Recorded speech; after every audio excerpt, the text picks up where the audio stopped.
Hello दोस्तों, आपका स्वागत है आपके अपने यूट्यूब चैनल स्टडी जोन में।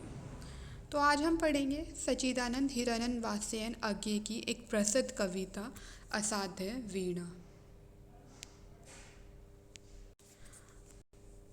हम देखेंगे असाध्य वीणा की मूल संवेदना। असाध्य वीणा अज्ञे जी की एक लंबी कविता है। इसकी रचना 1961 में की गई थी। यह कविता उनके काव्य संग्रह आंगन के पार द्वार में संकलित है। असाध्य वीणा एक चीनी जापानी लोक कथा पर आधारित है। इसकी जो मूल कहानी वो आकोकुरा काकुजो की पुस्तक द बुक ऑफ टी में टेमिंग ऑफ द हार्प शीर्षक से संकलित है। इसकी मूल कथा इस प्रकार से है। लुंगामिन नामक घाटी या दर्रे में एक विशाल किरीटी वृक्ष था, जिससे किसी जादूगर ने एक वीणा का निर्माण किया।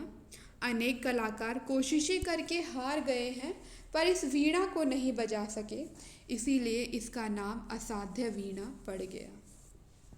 अंत में बिनकारों का राजकुमार पीवो ही इस वीणा को साध पाता है। उसने वीणा से ऐसी तान छेड़ी कि उससे तरह तरह की स्वर लहरियां फूट पड़ी। कभी उससे प्रेम के गीत निकलते तो कभी युद्ध के राग सुनाई पड़ते। इस प्रकार की कथा बौद्ध धर्म के जैन संप्रदाय में भी प्रचलित है, जो कि एक ध्यान संप्रदाय है। इनका मानना है कि सत्य का ज्ञान वास्तव में आत्मज्ञान है। आगे ने इस कथा का भारतीयकरण करते हुए वर्णन किया है कि किरीटी नामक वृक्ष से वज्रकीर्ति नामक साधक ने ऐसी वीणा का निर्माण किया जिसे कोई भी कलावंत बजा नहीं पाया। अंततः इस असाध्य वीणा को प्रियंवद नाम का साधक ही साध पाता है। जब वीणा बजती है तो दरबार में उपस्थित राजा रानी और प्रजाजनों को अपने व्यक्तित्व और भावनाओं के अनुरूप अलग अलग संगीत सुनाई देता है। इससे ये अर्थ निकलता है कि व्यक्ति को सत्य की उपलब्धि अपने व्यक्तित्व और अपने वैचारिक स्तर के अनुरूप ही होती है। असाध्य वीणा पूर्णतः प्रतीकात्मक कविता है। किरीटी तरु परम सत्य का प्रतीक है। उससे बनाई गई वीणा सत्य की उपलब्धि का साधन या मार्ग है। वीणा से निकलने वाला संगीत परम सत्य की अभिव्यक्ति है। ये सत्य प्रत्येक व्यक्ति को अपनी भावनाओं के अनुरूप उपलब्ध होता है। वास्तव में जीवन की असाध्य वीणा को वही साध पाता है जो सत्य के साथ साथ अपने आप को भी शोधता है, या जो अपने व्यक्तित्व और अपने परिवेश को भूलकर उसी के प्रति समर्पित हो जाता है। कुछ विद्वान मानते हैं कि इस कविता पर जैन बुद्धिज्म का प्रभाव है। जैन बुद्धवाद मानता है कि बुद्ध ने जिस संबोधि की प्राप्ति की थी, उसकी प्राप्ति किसी भी बाहरी साधन से नहीं की जा सकती। अतः बोधि की प्राप्ति के लिए सारे बाहरी अनुष्ठान निरर्थक हैं और ध्यान ही एकमात्र मार्ग है जिससे बुद्ध की तरह बोधि की प्राप्ति संभव है। आगे पर बौद्ध धर्म के प्रभाव और कविता के बौद्ध मिथक पर आधारित होने के बाद भी यह नहीं कहा जा सकता है कि आगे की कविता बौद्ध मिथक की नकल है। ये कथा आगे को आकर्षित कर सकी तो केवल इसीलिए कि यह उन्हीं मूल्यों को वहन करती है जो आगे के जीवन तथा चिंतन का सार है। असाध्य वीणा आगे की प्रतिनिधि कविता है, जिसके कथ्य का निर्धारण करना हिंदी समीक्षा के लिए एक जटिल चुनौती है। कविता का मिथकीय प्रतीक पर आधारित होना इसे और भी जटिल बनाता है। सामान्य रूप से देखने पर यह पर स्पष्ट होता है कि इसकी मूल संवेदना सृजन तत्व की व्याख्या करना है। असाध्य वीणा में सृजन तत्व को समग्रता से समझाने का भाव है। कविता स्पष्ट करती है कि वीणा की साधना ज्ञान व गुण के माध्यम से ही संभव नहीं है, इसके लिए किसी अन्य योग्यता की भी आवश्यकता है। प्रियंवद में जो अतिरिक्त गुण है वह आत्मनिवेदन का भाव है। उसकी अहंकार शून्यता ही उसे इस योग्य बनाती है कि वह असाध्य वीणा को साध सके। प्रगतिवादी धारणा के विपरीत इस कविता की स्पष्ट धारणा है कि सृजन की प्रक्रिया अपने आप में व्यक्तिक ही हो सकती है, समाज सापेक्ष नहीं। सृजन की प्रक्रिया में जब साधक सृजन शक्ति का साक्षात्कार करता है तो वह नितांत अकेला होता है। कविता में भी एक पंक्ति आई है कि भूल गया था केश कंबली राजसभा को, कंबल पर अभिमंत्रित एक अकेलेपन में डूब गया था। ये कविता सृजनात्मकता के स्वरूप की व्याख्या करती है, लेकिन पश्चिमी साहित्यिक चिंतन के अनुरूप कला को साधन के रूप में प्रतिष्ठित नहीं करती, बल्कि ये भारतीय दर्शन की अनुरूपता में उसे ब्रह्मा के समान महत्व देती हैं। सृजन तत्व के अतिरिक्त ये कविता अन्य कारणों से भी संवेदना के स्तर पर महत्वपूर्ण है। इन तत्वों में सबसे महत्वपूर्ण है अपने युग की पहचान करने की अंतर्दृष्टि। किसी भी महान रचनाकार की पहचान इस बात से होती है कि वह अपने युग की केंद्रीय समस्याओं को कितनी दूरी तक पहचान सका है। कुछ समीक्षकों का मानना है कि यह कविता समाज से कटी हुई है और मोहभंग तथा शोषण जैसी अनेक समस्याओं से घिरे हुए हिंदुस्तान से अपरिचित प्रतीत होती है, परंतु ध्यानपूर्वक देखें तो हम पाएंगे कि ऐसा नहीं है। सामाजिक चेतना अपने युग की स्थितियों से निर्मित होती है। आगे के समय सत्य बेहद जटिल था और इस समय अंग्रेजी शासन जैसा कोई प्रतीक भी उपलब्ध नहीं था जिस पर सारी समस्याओं को लादा जा सके। ऐसे समय में युग सत्य की पहचान किसी विचारधारा या स्वतंत्र विवेक के माध्यम से ही की जा सकती थी और आगे ने इसी स्वतंत्र विवेक का चयन किया। असाध्य वीणा में अज्ञे ने अस्तित्ववादी अनास्था या ना कुछ को भारतीय चिंतन की आस्था या सब कुछ से तोड़ा है। स्वरूप चतुर्वेदी कहते हैं, ना कुछ से भयभीत हुआ जा सकता है जबकि सब कुछ को सब कुछ सौंपा जा सकता है।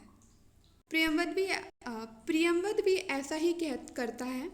श्रेय नहीं कुछ मेरा, मैं तो डूब गया था स्वयं शून्य में, वीणा के माध्यम से अपने को मैंने सब कुछ को सौंप दिया था। ये कविता सांस्कृतिक अस्मिता के बोध से भी युक्त है। आगे स्वयं लिखते हैं कि उस साहित्य की कोई प्रतिष्ठा नहीं होती जिसमें कोई सांस्कृतिक अस्मिता नहीं होती। आगे गहरे विवेक के साथ अपनी सांस्कृतिक अस्मिता की रक्षा करते हैं। अब हम देखेंगे कविता में मौजूद सृजनात्मक रहस्यवाद।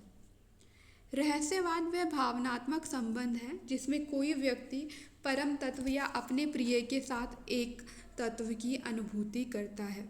सामान्यतः ये संबंध ईश्वर या आध्यात्मिक शक्ति के प्रति अभिव्यक्त होता है, किंतु आधुनिक साहित्य विशेषतः छायावाद में व्यक्ति और समाज की टकराहट से भी रहस्यवाद उत्पन्न हुआ है।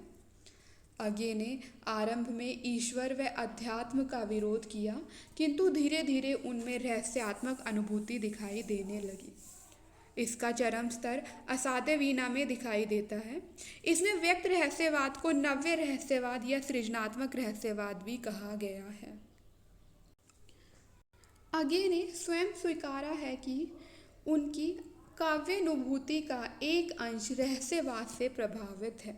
उनके अनुसार इसे पारंपरिक रहस्यवाद से अलग समझना चाहिए।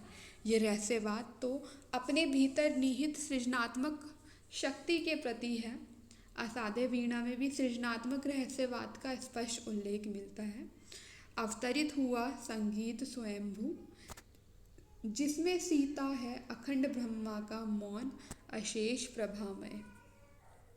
रहस्यवाद की चरम स्थिति वहाँ दिखती है जहाँ ज्ञाता ज्ञेय का भेद समाप्त हो जाए तथा एकल की उपलब्धि हो। कविता की रहस्य अनुभूति का प्रभाव भी विराट है। इसका प्रभाव सम्मोहनकारी है, वे कोई इससे बच नहीं सका। वीणा का बजना सृजन शक्ति का अवतरित होना है जिसके आनंद में सभी डूबते हैं। अपने अपने व्यक्तित्व के अनुसार मुक्ति की अनुभूति करते हैं। डूब गए सब एक साथ, सब अलग अलग एकाकी पार तिरे। उपयुक्त विवेचन से स्पष्ट है कि असाध्य वीणा में अज्ञे ने सृजनात्मक रहस्यवाद की प्रभावशाली प्रस्तुति की है, जो संभवतः आधुनिक साहित्य के लिए एक अप्रतिम उपलब्धि है। एक प्रश्न आता है हमेशा एग्जाम में कि यह जो असाध्य वीणा कविता है वो मौन से स्वर और स्वर से मौन की यात्रा है, तो इसको स्पष्ट करें। तो अब हम देखते हैं कि यह असाध्य वीणा मौन से स्वर और स्वर से मौन की यात्रा है। डॉक्टर विद्यानिवास मिश्र ने असाध्य वीणा के जिस महत्वपूर्ण पक्ष को रेखांकित किया है वह मौन और स्वर का पारस्परिक संबंध है। साधारण जीवन में प्रतीत होता है कि मौन और स्वर दो विपरीत स्थितियां हैं, किंतु असाध्य वीणा पढ़कर महसूस होता है कि हर स्वर अंततः परम मौन की ही अभिव्यक्ति है। मौन और स्वर के इस संबंध की व्याख्या में जैन बुद्धिज्म का प्रभाव और अज्ञे के सृजनात्मक रहस्यवाद का तत्व भी नजर आता है। मौन से स्वर और स्वर से मौन की यात्रा का प्रस्तुत अर्थ तो कविता में दिखता ही है। असाध्य वीणा जब से निर्मित हुई है तब से मौन ही है। बड़े बड़े ज्ञानी, गुणी और कलावंत निष्फल प्रयास कर चुके हैं, किंतु वे वीणा में छिपे हुए स्वर को जगा नहीं सके हैं। प्रियंवद के उपस्थित होने का कारण यही है कि संभवतः वह वीणा के मौन को भंग करके उसमें सोए हुए स्वर को जगा सकेगा। प्रियंवद की साधना प्रक्रिया बाकी कलावंतों से अलग है। बाकी कलावंत वीणा को साधने में लगे हैं और उनका दृष्टिकोण बहिर्मुखी है, किंतु प्रियंवद ने वीणा के स्थान पर खुद को साधने या आत्मशोधन पर बल दिया है, और यह सारी प्रक्रिया एक आंतरिक मौन के स्तर पर ही होती है। पर उस स्पंदित सन्नाटे में मौन प्रियंवद साध रहा था, वीणा नहीं स्वयं अपने को शोध रहा था। यह मौन साधना धीरे धीरे गहरी होती गई और प्रियंवद साक्षी के स्तर पर पहुंचा और उसने अपने भीतर वे सभी स्वर सुने जो किरीटी तरु में रचे बसे हुए थे। वस्तुतः किरीटी तरु का मौन असंख्य स्वरों की समष्टि ही है। जिस बिंदु पर प्रियंवद अशून्य होकर किरीटी वृक्ष से कहता है कि तू उतर बिन के तारों में अपने से गा अपने को गा, ठीक उसके बाद अचानक वीणा झंझना उठती है। वीणा में छिपा हुआ संगीत सम्मोहनकारी प्रभाव के साथ व्यक्त होता है। सहसा वीणा झंझना उठी, अवतरित हुआ संगीत। कुछ समय बाद वीणा का संगीत रुक गया, वीणा फिर मूक हो गई। इस प्रकार एक लंबी प्रक्रिया में मौन के स्तर पर स्वर की साधना हुई है। कुछ क्षणों के लिए स्वर फूटा और उसके बाद वीणा का पुनः मौन हो जाना मौन से स्वर और स्वर से मौन की यात्रा है। आगे के मौन और स्वर संबंधी विचारों का निचोड़ यही है कि विश्व की सारी ध्वनियाँ परम तत्व में ही अंतर्भूत है। परम तत्व सारी ध्वनियों से युक्त होकर भी मौन रहता है। संसार में जब भी कोई ध्वनि व्यक्त होती है तो वह उसी महामौन का अंश मात्र है। हर ध्वनि उसी मौन से उत्पन्न होकर अंततः मौन में ही निहित हो जाती है। इस प्रकार हम कह सकते हैं कि असाध्य वीणा मौन से स्वर और स्वर से मौन की यात्रा है। कविता का शिल्प पक्ष। आज्ञे के शिल्प सामर्थ्य का चरम रूप इस कविता में दिखाई देता है। शिल्प के स्तर पर आज्ञे प्रगतिवादी अवधारणा के विरोध में खड़े रहे हैं। प्रगतिवादी कविता में वस्तु को केंद्रीय माना गया है और शिल्प को गौण, जबकि आज्ञे रचना में शिल्प को निर्णायक महत्व देते हैं। उनकी कविताओं का शिल्प विधान कलात्मक एवं सशक्त है और इस दृष्टि से असाध्य वीणा उनकी प्रतिनिधि कविता है। काव्य रूप। असाध्य वीणा की रचना 1961 में नई कविता के दौर में हुई थी। यह वही दौर है जब नई कविता में वस्तुपरक लंबी कविताएं लिखी जा रही थी। असाध्य वीणा इन वस्तुपरक लंबी कविताओं से विषय व मिजाज में काफ़ी अलग होते हुए भी इस रूप में समान है कि कविता की लंबाई समग्रता को पकड़ने के उसी प्रयास में पैदा हुई है जिसकी वजह से वस्तुपरक लंबी कविताएं लंबी हो जाया करती थी। असाध्य वीणा का विषय एक तरह से रहस्यात्मक संदर्भ पर आधारित है, इसीलिए विषय व मिजाज में यह कविता अलग है। हिंदी समीक्षा इस कविता के काव्य रूप को लेकर प्रायः अनिश्चय ही की स्थिति में ही रही है, किंतु सामान्य रूप से इसे अनुभूतिपरक लंबी कविता कहा जा सकता है। भाषा कोई भी रचना भाषा के भीतर ही अपना रूप ग्रहण करती है। आगे के चिंतन एवं रचनात्मकता में भाषा की स्थिति विशिष्ट है। आगे उन गिने चुने साहित्यकारों में से हैं जो भाषा को जीवन में सबसे अधिक महत्वपूर्ण मानते हैं। वे लिखते हैं, मैं उन व्यक्तियों में से हूँ और ऐसे व्यक्तियों की संख्या शायद दिन प्रतिदिन घटती जा रही है जो भाषा का सम्मान करते हैं और अच्छी भाषा को अपने आप में एक सिद्धि मानते हैं। उनकी दृष्टि में भाषा भावों की अभिव्यक्ति का माध्यम न होकर अपनी स्वतंत्र रचनात्मक सत्ता रखती है और मानव व्यक्तित्व का वैसा ही अभिन्न अंग है जैसे कि संवेदना। भाषा में भी अज्ञेय शब्द को अधिक महत्व देते हैं। भाषा में भी अज्ञेय शब्द को अधिक महत्व देते हैं। तत्सम एवं तद्भव शब्दों का कौशल पूर्ण प्रयोग अज्ञेय की कविता, अज्ञेय की काव्य भाषा की विशिष्ट पहचान है। अज्ञेय मूलतः तद्भव भाषा के कवि हैं। असाध्य वीणा की भाषा मूलतः तद्भव प्रकृति की है। असाध्य वीणा में तद्भव देशज शब्दों का प्रयोग पूर्ववर्ती रचनाओं की तुलना में बढ़ा हुआ दिखाई देता है। साथ ही इस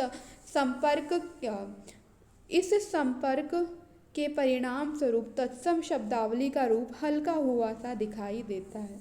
इस कविता में गहरी से गहरी व जटिल से जटिल अनुभूति को मुख्यतः तद्भव शब्दों के सहारे व्यक्त किया गया है।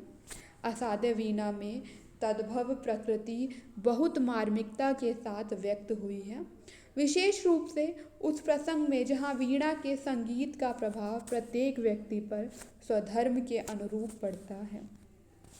आगे की काव्य भाषा में मौन की प्रमुख भूमिका रही है। उनकी कविताओं में मौन गहरी अर्थवत्ता को धारण करता है।